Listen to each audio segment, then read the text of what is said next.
Bonjour, bienvenue à Bruxelles, bienvenue à nos conférences autour du monde. Donc, escale à Bruxelles. Aujourd'hui, j'ai le plaisir de vous faire découvrir ma ville natale et j'espère vous montrer dans ce petit tour du monde, cette escale de 45 minutes. Voilà, les aspects les plus souriants de Bruxelles, qui est très très proche de la France et qu'on oublie parfois de visiter. Alors, je vois qu'il y a beaucoup de monde. Je vous redis bonjour, bonjour aux nouveaux arrivants de Paris, de Fresnes, bon, un petit peu partout en France, j'imagine.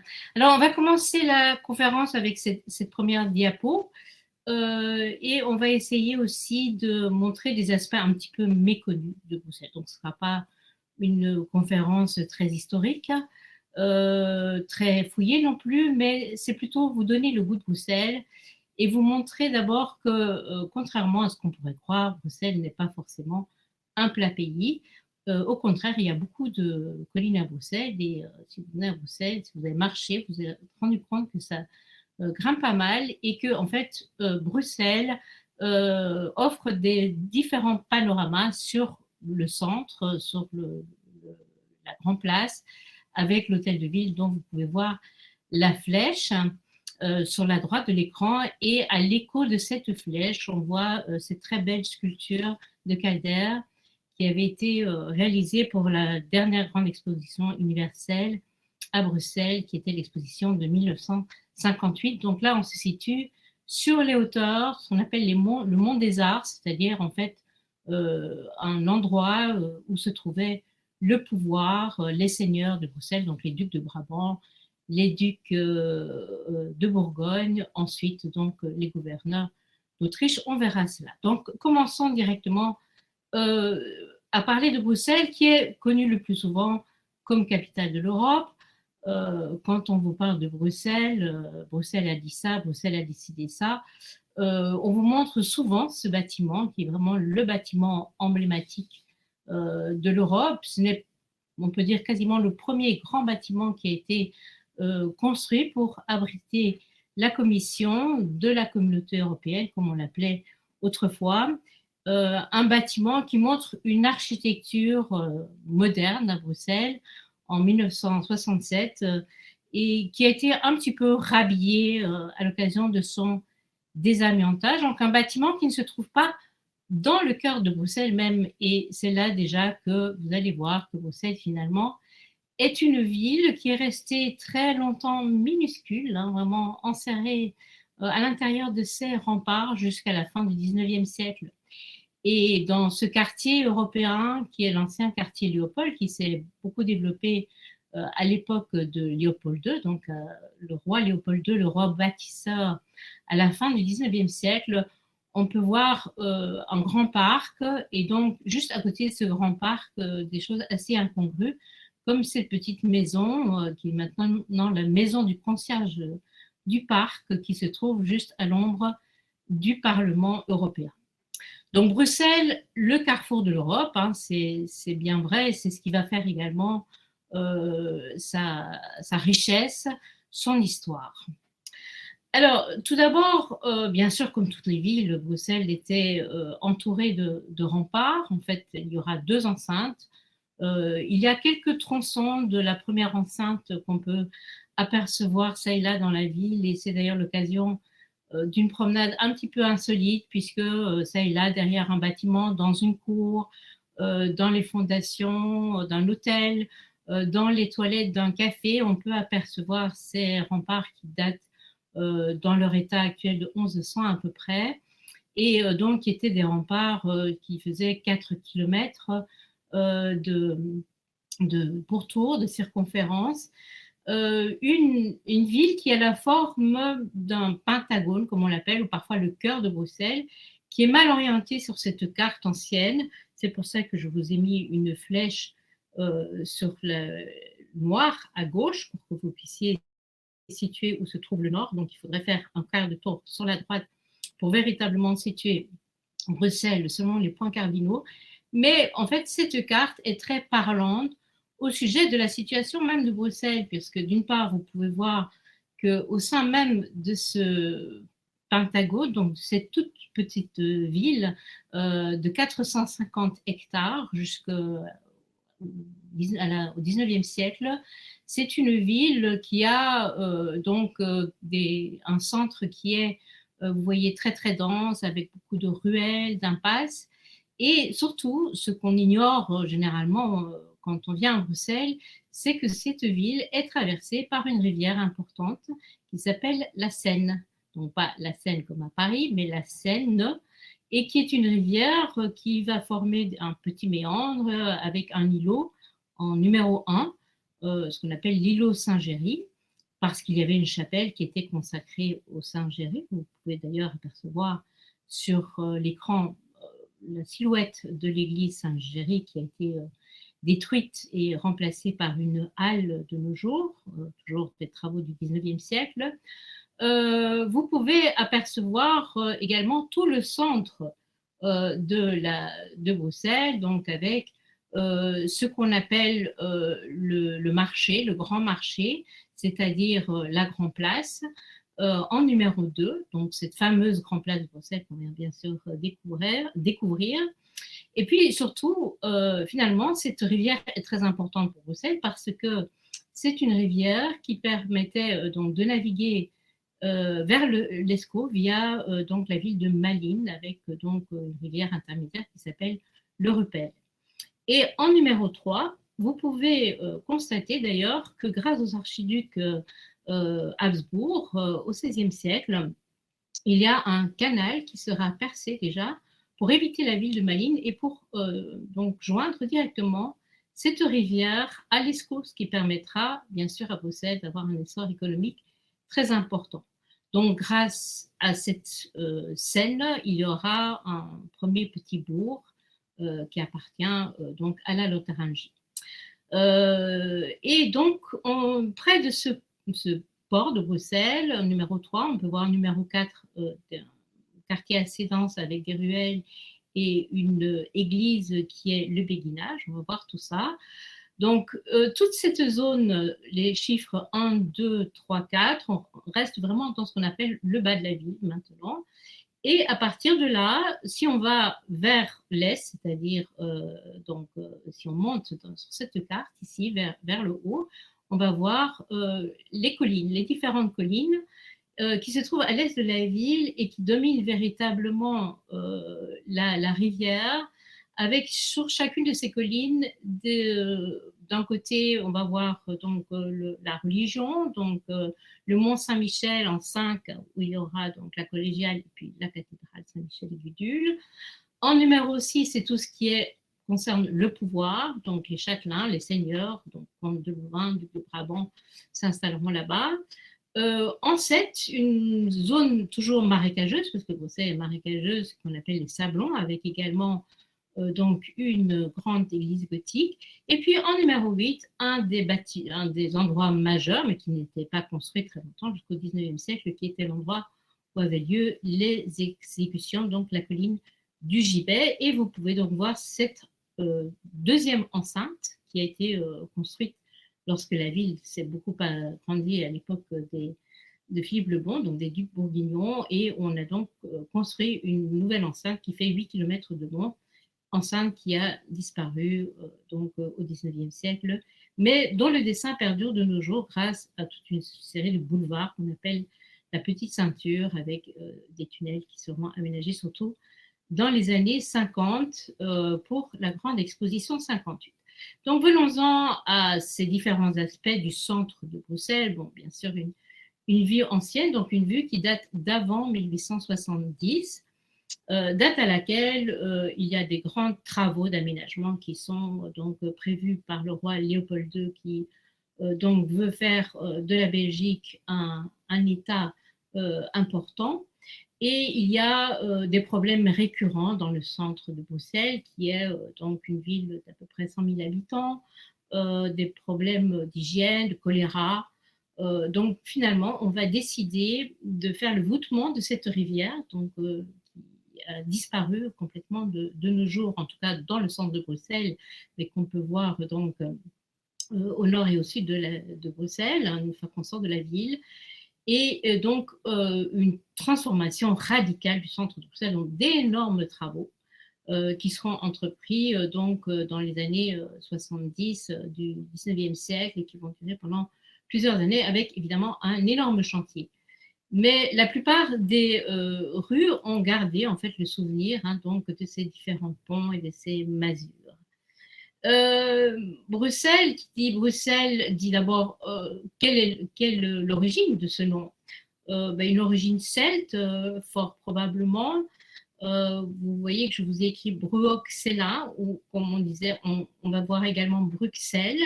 Bruxelles, donc, qui est plutôt germanique, Bruxella, qui est plutôt celtique, et qui signifierait donc habitation dans le marais. Effectivement, avec les crues importantes de la Seine, on se trouve dans des marécages.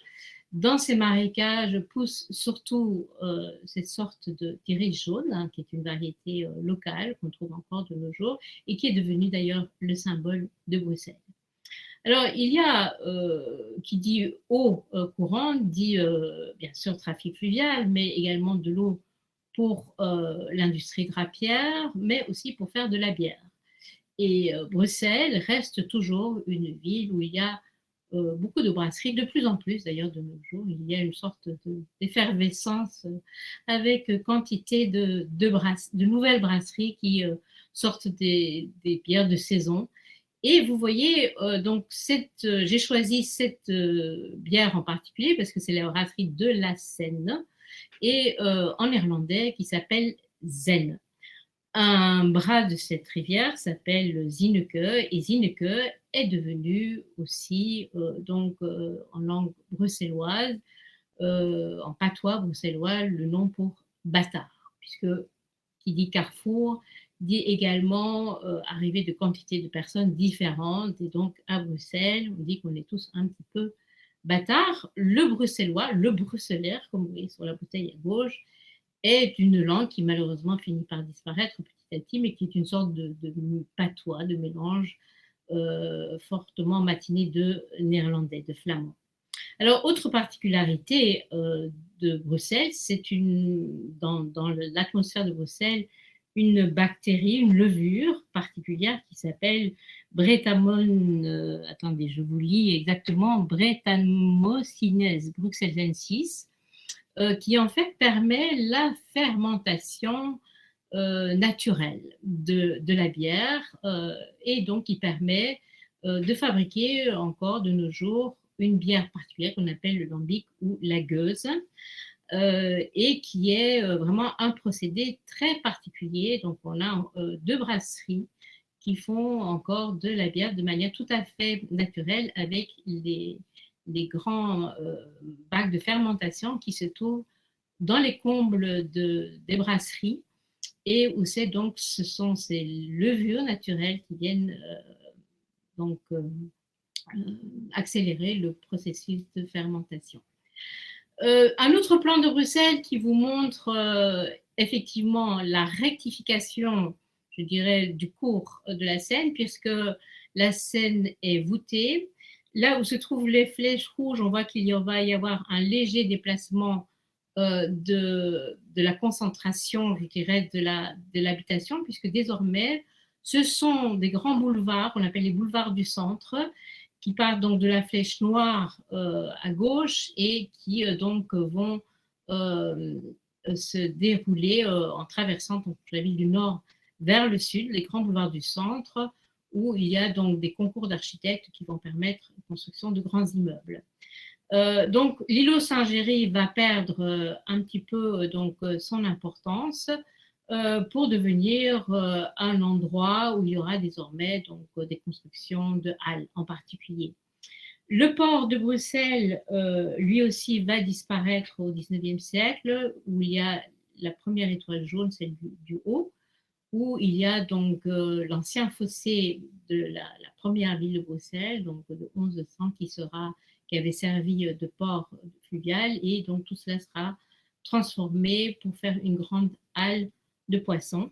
Le nom est resté, l'Ismet, mais la halle a disparu. Et puis, vous pouvez voir finalement que l'eau est encore présente à Bruxelles, mais sous forme d'un canal. Donc l'étoile en bas de l'image, c'est le canal qu'on appelle l'ancien canal de Willebroek, ou le canal donc, de Bruxelles-Charleroi, qui va également vers l'Escaut et qui permet en fait à Bruxelles d'avoir toujours une navigation fluviale très très importante. Donc, on va explorer un petit peu cette ville en images désormais. Avec, sur cette vue, vous pouvez voir effectivement à gauche le fameux canal de Willebroek, dont je vous rappelle que c'est déjà en 1550 sur un projet des gouverneurs de Bruxelles, qui sont donc la famille des Habsbourg, qui ont longtemps donc dirigé ce qui n'est pas encore la Belgique à cette époque-là, donc héritage des Bourguignons. Et donc, il y a déjà cette idée donc, de relancer le commerce en permettant d'avoir un canal sans crue, qui permettrait donc d'avoir un flux plus important de bateaux. Et à droite, on peut voir l'ancien port de Bruxelles, donc le port intérieur sur l'ancien fossé de la ville, où il y avait une grande halle poisson qui donc est désormais une place très très conviviale où il y a notamment le marché de Noël qui vient s'installer dès le début décembre. Et tous les noms des rues ont conservé évidemment la trace des anciennes activités, les quais ont débarqué le brick, le charbon. Et au fond de l'image, vous pouvez voir dans l'obscurité la silhouette d'une église, qui est l'église Sainte-Catherine, et à l'arrière, dans le prolongement, en rouge, l'éclairage de l'hôtel de ville. Donc ça vous situe un petit peu le bas de la ville avec les immeubles qui se trouvent à l'arrière, qui sont sur les collines. Hein. Donc là, on se situe vraiment dans la situation avec la vue vers l'est de la ville de Bruxelles. La place la plus importante, la place du marché, c'est la Grande Place, comme on l'appelle maintenant, mais en néerlandais, elle a toujours conservé le nom markt, c'est-à-dire marché. On doit finalement aux troupes de Louis XIV, au maréchal de Villeroy en particulier, l'aménagement de cette place, puisque on peut dire qu'en quelque sorte, c'est grâce au bombardement qui ont eu lieu donc sur Bruxelles et qui ont détruit un quart de la ville, notamment cette magnifique place de marché avec les maisons des corporations. Et bien, on doit à la destruction de cette ville une nouvelle construction qui va se faire en très peu de temps, puisqu'en effet, donc, les bombardements donc, ont lieu en 1695, et donc 2 ans plus tard, la place est quasiment entièrement reconstruite. Alors, à l'époque, le gouverneur des Pays-Bas méridionaux, comme on appelait la Belgique à ce moment-là, avait demandé de faire un projet où toutes les maisons des corporations de métiers devraient être unifiées par une même façade, ce que vous pouvez voir au fond de cette image qu'on appelle maintenant la maison des ducs de Brabant. Mais les maisons de corporation, qui sont toujours assez puissantes encore en cette fin du XVIIe siècle, ne l'entendent pas de cette oreille, et elles vont se battre pour pouvoir avoir chacune leur façade différenciée.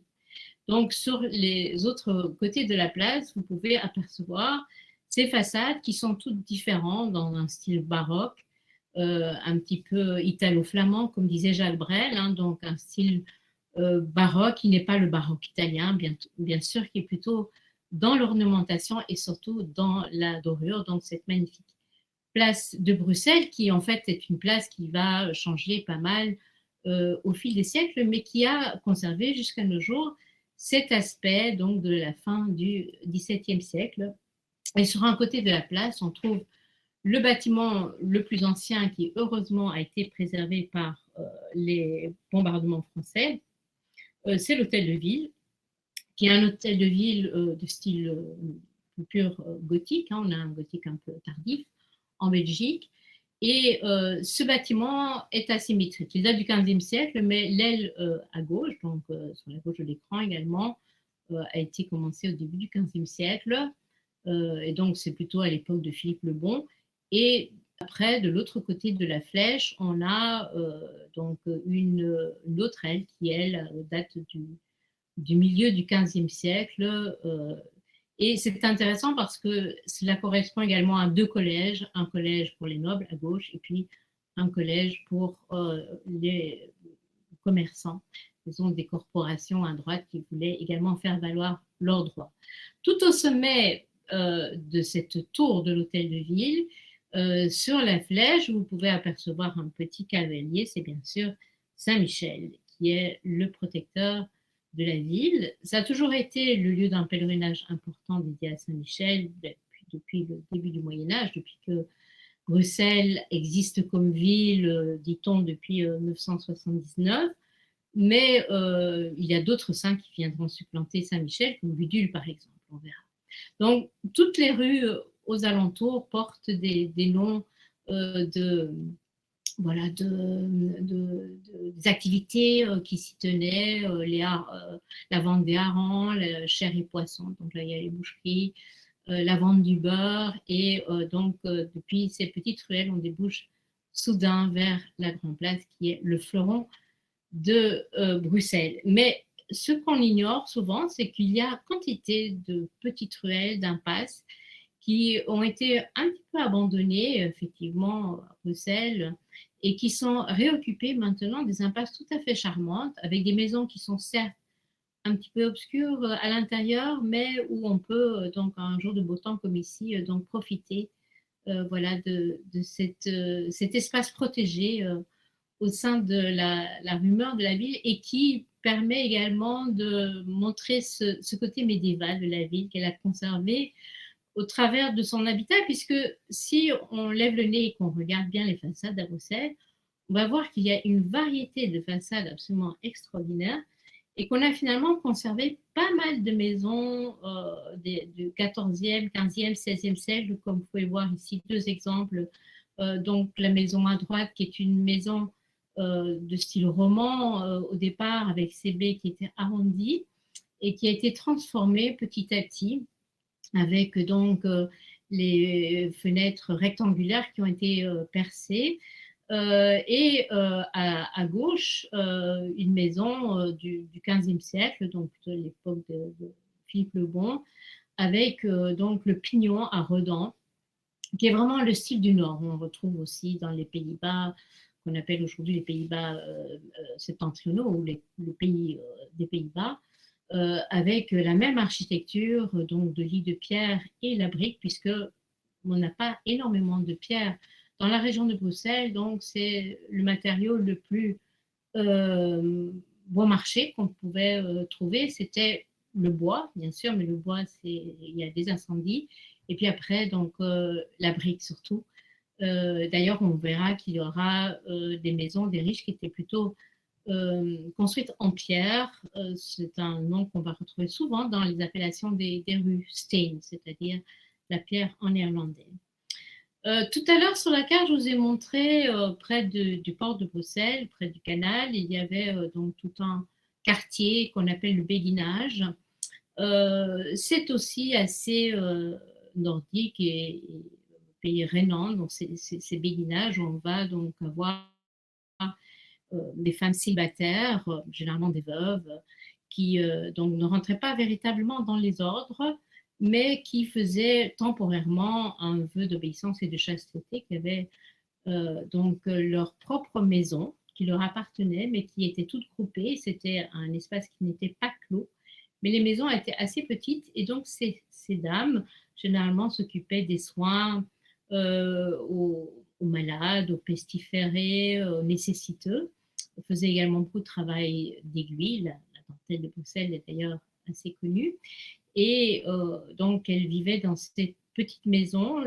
La plupart de ces maisons, bien sûr, ont été transformées au fil du temps, mais il y a encore un quartier assez compact du béguinage qu'on peut retrouver à Bruxelles. Il y a d'ailleurs un autre béguinage qui se retrouve à l'ouest, donc à Anderlecht. Alors, au moment de la contre-réforme, on va voir que Bruxelles va subir une transformation assez importante, comme partout en Europe, avec tout d'un coup des églises baroques qui vont donc surgir un petit peu partout, hein, dans le style jésuite, avec donc ces ornementations excessives des façades. Le plan des églises n'est jamais extraordinairement nouveau par rapport à ce qui existait en Italie, par exemple. Donc c'est plutôt l'ornement, et ce sont les architectes généralement locaux, comme ici Luca Federm, qui était également un excellent sculpteur et qui a d'ailleurs fait sa formation en Italie, qui a travaillé en Italie.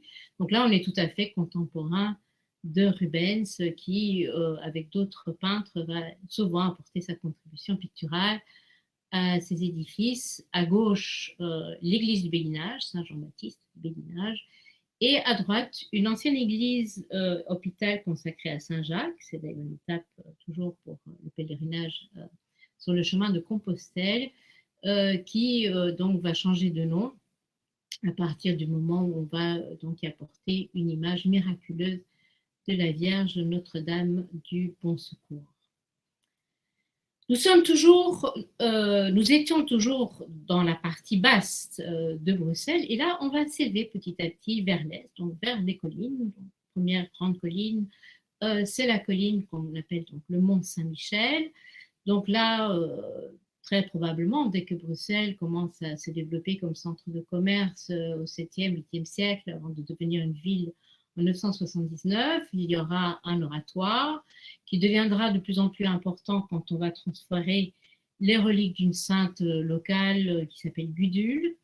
Et puis finalement, donc, on va construire une église importante, une église romane, puis une église gothique, avec une construction qui va s'étaler sur plusieurs siècles. Mais grosso modo, donc, l'église a cet aspect du XVe siècle, devenue cathédrale maintenant, et donc qui est de style qu'on appelle le gothique brabançon, mais qui normalement devrait avoir une seule tour. Et donc ici, finalement, à la fin de la construction, on a décidé pour la façade occidentale de faire deux tours selon le modèle français. C'est toujours l'église la plus emblématique de la ville, où se déroulent notamment toutes les grandes célébrations royales. Alors, un espace qui est surélevé également. On voit d'ailleurs que volontairement, j'ai pris la photo du haut pour qu'on voit bien qu'on descend vers le centre de Bruxelles quand on se situe ici sur cette ancienne zone de marécage où il y avait beaucoup de sable, où il y avait des marchés où on vendait le bétail, en particulier les chevaux, et qui était également un endroit où s'entraînaient les arbalétriers pour tirer. Et donc, c'est finalement l'arrivée d'une statuette miraculeuse à nouveau, qui est apportée par une femme d'Anvers, donc toujours par voie fluviale, qui arrive ainsi donc par la Seine jusqu'à Bruxelles, et finalement qui vient s'échouer avec cette statue miraculeuse de la Vierge. Et à l'occasion de cet événement, il y a la corporation des arbalétriers, donc des milices privées, on peut dire, de la ville, qui vont donc édifier cette très belle église gothique qui est contemporaine de la cathédrale, donc qui est aussi un des fleurons gothiques.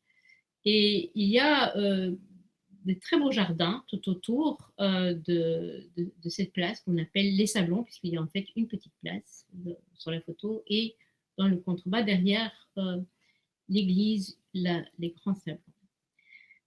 Il y a d'ailleurs une fête importante qui est inscrite au patrimoine mondial de l'UNESCO, qui est l'Ommegang, c'est-à-dire donc cette grande fête qui célèbre la joyeuse entrée de Charles Quint avec son fils, l'enfant Philippe, qui vont rentrer dans la ville donc en 1549. Et donc les sept lignages nobles de la ville, il y avait 7 portes dans la ville, 7 lignages qui détenaient chacun une porte de la ville, viennent remettre solennellement à Charles Quint les clés. Et il y a donc, à partir de 1930, pour fêter le centenaire de la Belgique, sur l'idée d'un bourgmestre, l'idée de faire revivre cette fête gigantesque qui avait été réalisée à ce moment-là, et de la coupler avec la célébration donc de l'avènement, de l'arrivée de la Vierge miraculeuse au Sablon. Donc il y a une grande procession qui part des Sablons et qui vient jusqu'à la Grande Place. Et donc cette fête extraordinaire a lieu donc les mardis et les jeudis, premier mardi et jeudi de juillet chaque année. Enfin, là, évidemment, dans ces circonstances particulières, on ne sait pas si on aura la chance de l'avoir euh, cette année.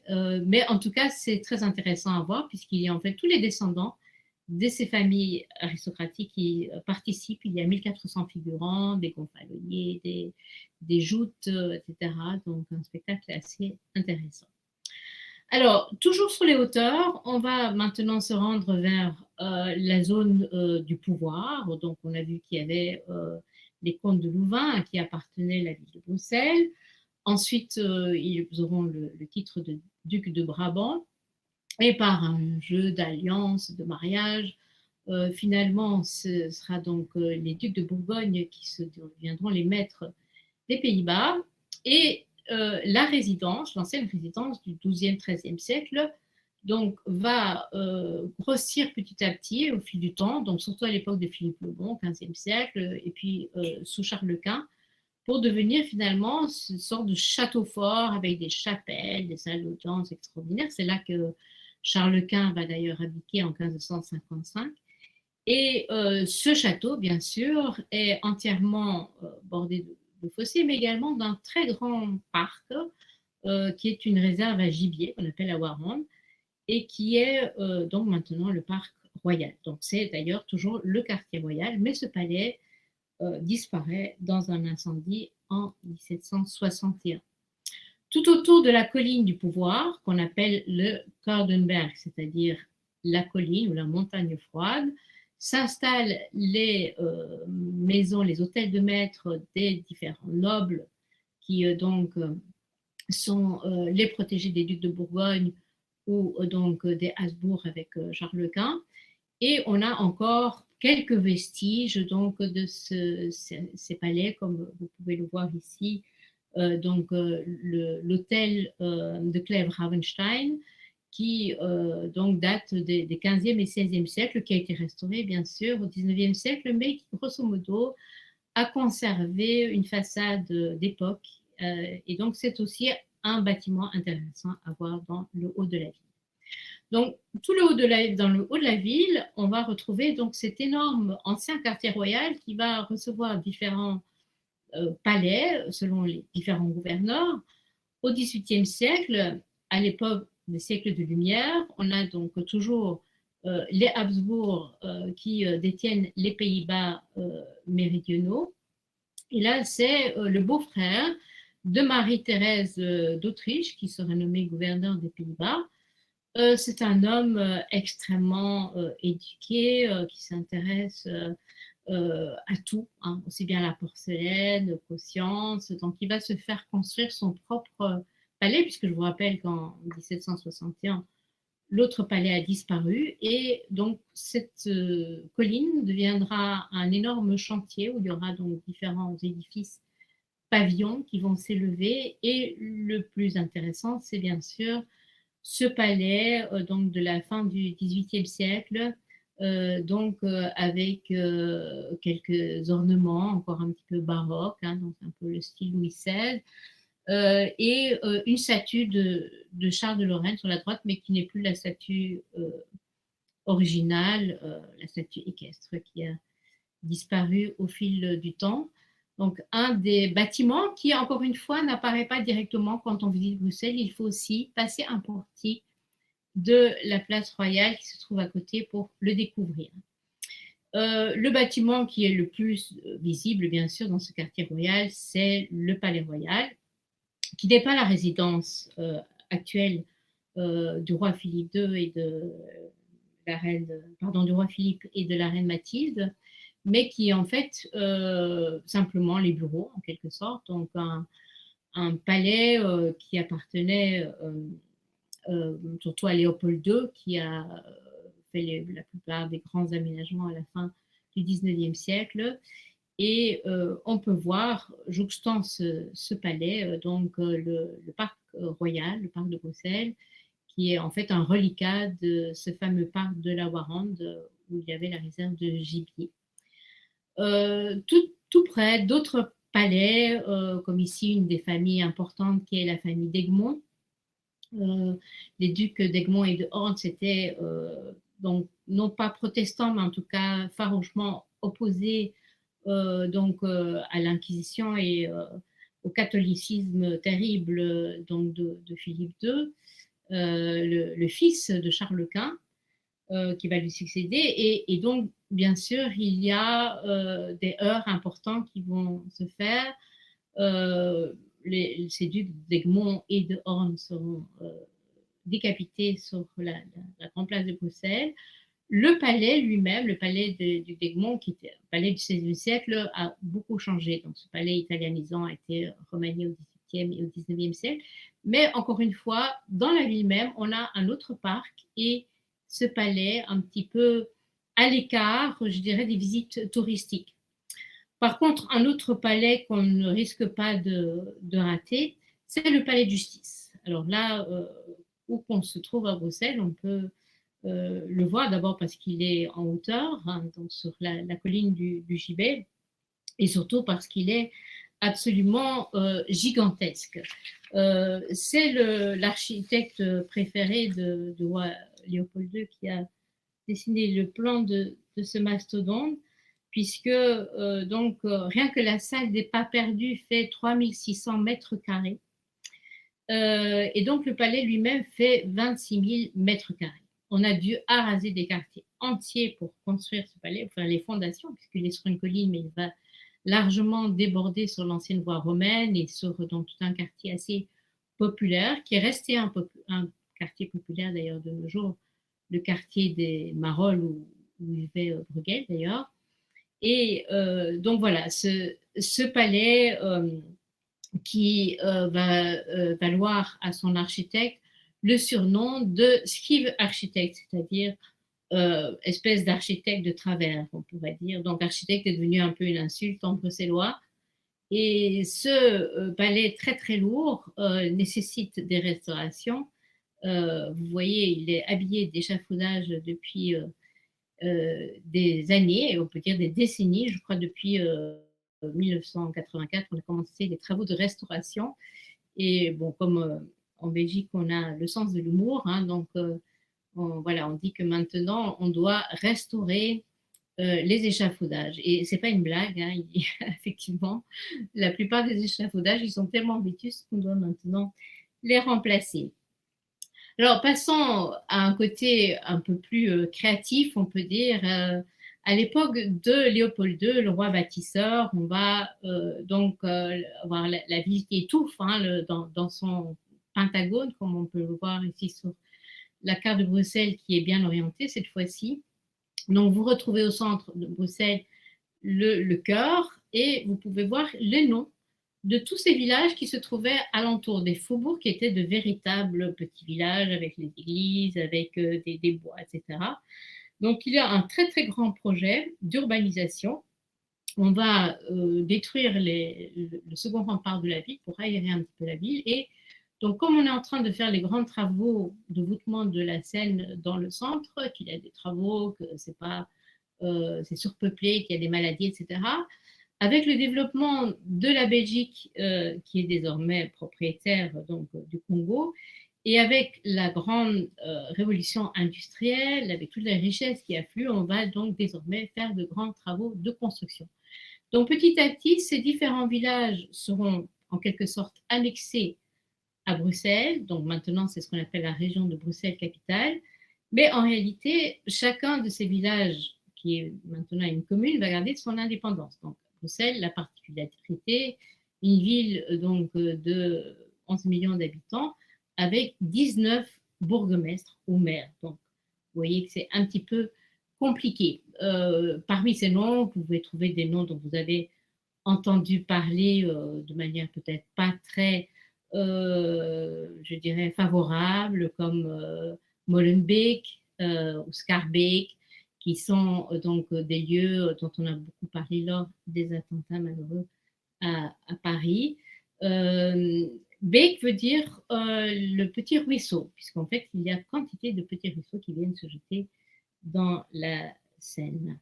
Et donc, c'est dans ces différents villages qu'il y aura désormais je dirais les appétits des bâtisseurs qui vont se manifester. Donc, on a beaucoup d'industriels. Donc, Léopold II, donc, qui commence son règne en 1865 et qui meurt en 1909, va s'appuyer sur une catégorie de personnes qui sont extrêmement riches. Hein. Donc, ce sont des industriels, ce sont des francs-maçons, des socialistes. Voilà, en tout cas, ce n'est pas du tout la partie catholique de la société qui va investir à la fois donc, dans l'industrie ou faire des investissements dans la colonie du Congo. Et ces nouvelles classes de bourgeois va investir dans les nouveaux matériaux, le fer, le verre, la fonte. Hein, donc, on va avoir des constructions désormais extrêmement intéressantes qui vont s'élever rapidement, donc juste à la fin du 19e siècle. Un des bâtiments emblématiques qui se trouve tout près de la place Royale, donc à l'intérieur encore de la ville du Pentagone de Bruxelles, c'est ces anciens magasins Old England qu'on doit à un architecte qui s'appelle Saint-Benoît et donc qui sert maintenant de très bel écrin pour le MIM, le musée des instruments de musique. On peut voir donc en quelque sorte le début de ce qu'on va appeler l'art nouveau. Et donc avec le magasin Old England, on est en 1899. Dans les quartiers alentours, il y a également des rivières. Il y avait notamment la rivière de la vallée du Malbé, qui est une rivière assez importante, qui de nos jours a été aussi entièrement voûtée, mais qui ressurgit sous forme d'étang. Et on va paysager tous ces endroits. Ce qui fait que Bruxelles est une ville extrêmement verte. On dit que c'est la deuxième ville la plus verte d'Europe, après Vienne. Donc, quantité de jardins, parce que non seulement il y a beaucoup de parcs et de bois dans la région même de la ville de Bruxelles, donc Bruxelles et les différentes communes, mais chaque maison individuelle a également son jardin. Et ici, il y a donc ce quartier des Squares qui est pas très loin du quartier européen. On peut voir donc toute une transformation à partir des années 1880, où au début, on va construire énormément dans le style éclectique, donc néo-renaissance, néo-gothique, néo-baroque, néo-flamand avec de la brique. Mais on va de plus en plus faire appel aux nouveaux matériaux, à la brique faïencée, à la fonte, aux graphites et aux vitraux, surtout, qui apparaîtront de plus en plus à l'intérieur de ces maisons. On a aussi bien des styles un peu italiens, mais maisons de vacances, on peut dire, comme ces très jolis villages germaines.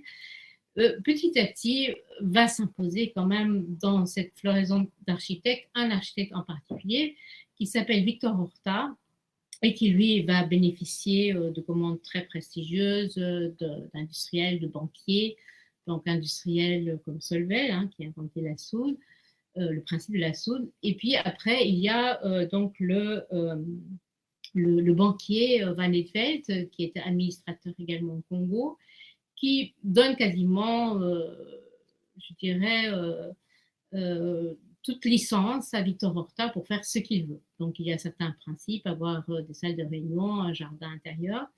Et ce que va faire Victor Horta, avec les nouveaux matériaux dont il dispose, et surtout un budget quasiment illimité, c'est donc de casser le code de la maison étroite avec 3 pièces en enfilade qui existe à Bruxelles, dont la pièce du milieu qui n'a pas de fenêtre. Donc, le bel étage n'est pas forcément très agréable. Et donc, lui, il va casser ses codes en désormais en introduisant un escalier central qui conduit au premier étage et qui permet d'avoir en fait des pièces extrêmement lumineuses. Et il va surtout introduire quantité de verrières sur cet espace central, ce qui permettra d'apporter un éclairage extraordinaire. En plus, on a donc tous ces bois exotiques qui viennent donc du Congo. Il y a également donc la possibilité d'utiliser tous ces vitraux, les marbres, l'ivoire. Et ce sont des architectes comme Victor Horta qui vont avoir un projet de A à Z. Hein. Donc, ils s'occupent non seulement de la construction du bâtiment, mais également de toute la décoration intérieure. Malheureusement, beaucoup des édifices à nouveau ont été détruits à Bruxelles dans les années 70, mais voilà, il y a certains de ces hôtels particuliers qu'on peut encore visiter, comme ici l'hôtel Van Etveld, qui date de 1895. Un autre hôtel qui est dû également à Victor Horta, qui est un des premiers hôtels qu'il a réalisé, c'est l'hôtel Tassel, hein, donc 3 ans plus tôt, qui se trouve donc tout près de la grande avenue Louise, qui est une grande avenue prestigieuse, percée également à l'époque de Léopold II. Regardez cette magnifique cage d'escalier où non seulement on a conservé donc le tracé des peintures d'origine, mais on voit donc le style nouille, comme on va l'appeler parfois, qui donc va se connaître son apogée dans la fonte, mais également aussi bien dans le tracé de la mosaïque, et surtout les ferronneries désormais à l'extérieur qui deviennent aussi tout à fait florales. Hein. Donc, Horta, il prend la tige de nénuphar, mais il jette les feuilles et c'est surtout la forme sinueuse qu'il va conserver. À côté de Victor Horta, il y a quantité d'autres architectes qui seront peut-être moins novateurs, mais qui vont faire parfois des choses plus intéressantes, comme par exemple ici cet architecte qui s'appelle Paul Ancar, qui lui a commencé dans le style un peu néo-gothique, et puis qui va finalement introduire des choses plus intéressantes, puisqu'il a aussi des budgets plus limités. Donc lui, il va plutôt jouer sur la forme des fenêtres arrondies, comme on le voit ici, ou bien sur la beauté des décors faits avec de la chaux qu'on appelle les sgraffites, hein, donc différents, 2 couches superposées avec des pigments qui sont introduits dans la couche supérieure, un petit peu comme le principe de la fresque. Et là, à gauche, la très belle maison Hôtel Chamberlain. Donc, on est toujours dans la fin du 19e siècle, dans le quartier d'Ixelles. Pour revenir sur le square que vous voyez tout à l'heure, le square Omniorix, on peut voir donc bien sûr toujours ces jardins qui sont aménagés, ces jardins publics, mais aussi que l'art nouveau va se manifester parfois de manière tout à fait décorative. Hein. C'est-à-dire que, par exemple, pour cette maison qui a été réalisée par l'architecte Gustave Stroven pour le peintre Saint-Cyr, l'aménagement de la maison en soi n'est pas un aménagement extraordinaire. Ce sont toujours 3 pièces en enfilade qui sont assez sombres. J'ai eu la chance de pouvoir rentrer plusieurs fois dans cette maison. Par contre, toute l'attention s'est concentrée sur cette façade tout à fait extraordinaire. Donc une maison qui a été restaurée récemment.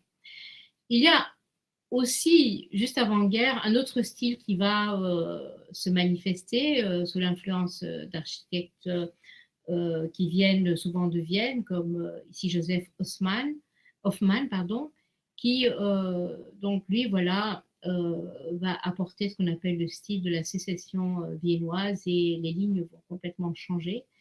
Donc là, c'est plus dans la ligne droite, l'utilisation des matériaux, donc un style qui annonce aussi l'art déco. Ce très beau palais, on l'appelle palais, c'était un banquier qui donc comment je dirais, qui avait des moyens aussi extraordinaires. Et il y aura l'association du peintre Klimt avec cet architecte pour réaliser tous les décors qui malheureusement ne sont pas visibles puisque c'est un palais qui appartient encore toujours à cette famille Stockley au début du XXe siècle. Malheureusement, la Première Guerre arrive par là, donc il va y avoir une interruption brutale de la construction et donc du style architectural dans tous ces faubourgs autour de Bruxelles. Et il faudra bien attendre 10 ans après la guerre pour avoir de nouveau de l'argent pour recommencer la construction.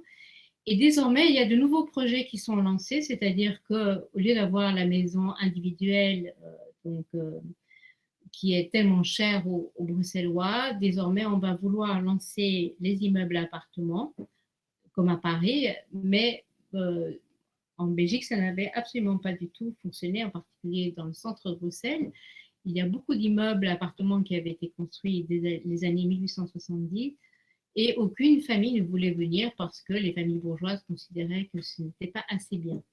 Donc, pour relancer ce projet, on va désormais avoir des projets immobiliers gigantesques, c'est-à-dire que ce seront des appartements de parfois jusqu'à 22 pièces, extrêmement luxueux. Et donc, dans ces immeubles, comme ici le Résidence Palace, on va avoir toutes les facilités, c'est-à-dire donc, des garages, services de blanchisserie, vous voyez, patio magnifique, épicerie à l'intérieur, service de blanchissage, etc. Donc, une piscine chauffée dans le style un petit peu pompéen d'ailleurs. L'architecte de cet immeuble qui s'appelle le Résidence Palace, qui est un immeuble qui contient 180 appartements. Donc cet architecte s'appelle Michel Pollack. Et donc le Résidence Palace sera construit en 1923. Donc c'est assez innovateur, juste donc au début de ce qu'on appelle les années folles. Et c'est le même architecte qui va réaliser la maison personnelle pour une personne dont on a pas mal entendu parler, même à l'étranger, le baron Empin, qui était un investisseur notamment dans le quartier de Léopolis au Caire, et qui a fait construire sa maison personnelle, toujours en faisant appel à cet architecte Michel Pollack, en 1931. Il a habité 6 ans cette maison seulement avant d'en faire une donation à l'État belge. Et bien sûr, c'est beaucoup plus modeste que les appartements qu'on vient de voir, mais là aussi, on voit le style Michel Pollack avec la piscine, la portique qui se trouve à l'arrière, donc une maison qui est devenue un musée maintenant, qu'on peut visiter, qui appartient à la Fondation Bogossian. Et pour terminer, un petit tour d'horizon donc sur l'architecture art déco, hein, donc qui vient donc s'inviter à Bruxelles donc à partir des années 1923-1925 sur le rond-point de l'Étoile, puisqu'on a aussi un rond-point de l'Étoile à Bruxelles.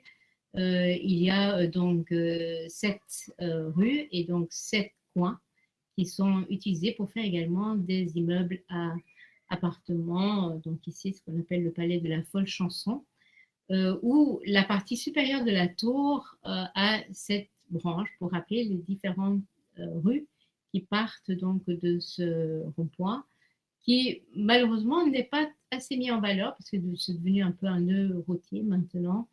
Donc là, on est en 1928 et c'est un petit peu la fin de cette période art déco qui donc va maintenant donc, passer vers le modernisme avec toujours des immeubles à appartements, mais on va aller plus vers les formes élevées sous l'influence des gratte-ciel. Et donc, un des architectes phares, on peut dire, de Bruxelles, c'est Joseph Dion, qui lui donc, avait réalisé les projets socialistes de Cité Jardin et qui va dessiner ce bâtiment pour donc, la radio, donc, ce qu'on appelle INR.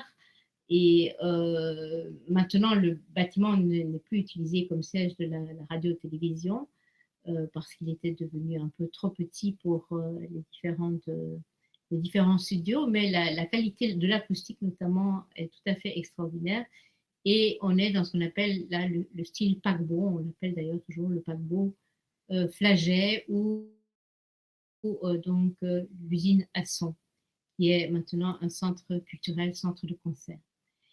Et pour terminer, puisqu'on va terminer cette balade, cette flânerie à Bruxelles, un petit peu d'exotisme dans le parc royal, à l'extérieur de Bruxelles, on peut dire, dans les jardins de l'Accueil, là où se trouve le château royal, où réside la famille royale, avec donc, on peut dire, des restes de la grande exposition universelle de Paris en 1900 qui va inspirer le roi Léopold II qui va donc demander à constructeur, l'architecte de différents pavillons de cette exposition, de venir travailler à Bruxelles. C'est ainsi qu'on a une très belle tour japonaise qui est tout à fait récente, hein, donc qui date de 1910. Également un pavillon chinois avec son petit kiosque, donc avec des artisans de Shanghai qui étaient venus pour faire les décors. Et puis, en revenant au centre pour terminer cette balade, on voit cette très belle galerie marchande, ce passage qu'on appelle donc la galerie de la Reine, décorée d'origami à l'occasion de Noël. Et on peut retrouver quelques plaisirs aussi, qui sont donc notamment les chocolats de Bruxelles. Voilà la fin de cette présentation de Bruxelles qui, j'espère, vous a plu, vous a donné envie de venir. Je vous rappelle que les musées sont ouverts en Belgique. Les visites guidées sont pour le moment à l'intérieur toujours limitées à 4 personnes, mais j'espère que ça va changer. Et voilà, il est temps de penser effectivement à d'autres destinations aussi. On va dans les jours prochains donc aller en Asie. Je vous retrouverai avec plaisir demain pour aller sur les pas de ces deux grandes voyageuses, Alexandra David-Néel et Ella Maillard. On partira également le 22 mars en Bulgarie avec Sabine Klein, donc pays d'Europe aussi peut-être encore un peu méconnu. Et puis, le 24 mars, on ira au Danemark avec Alexis Sédou. Et voilà, je vous souhaite une bonne après-midi. Je reste en ligne pour voir les commentaires ou pour voir s'il y a des questions. Et je jette un petit coup d'œil sur le chat.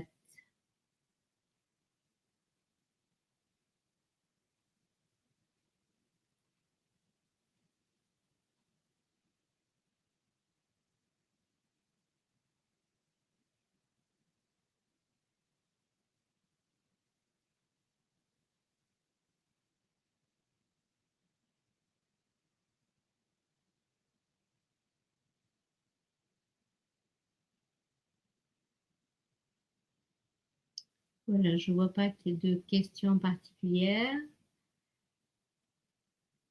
Alors, j'espère vous accueillir à Bruxelles en personne et je vous souhaite à toutes et à tous vraiment encore une très belle journée et puis surtout, tenez bon, on va s'en sortir et on va pouvoir reprendre très bientôt le fil de nos visites en, en présentiel cette fois-ci.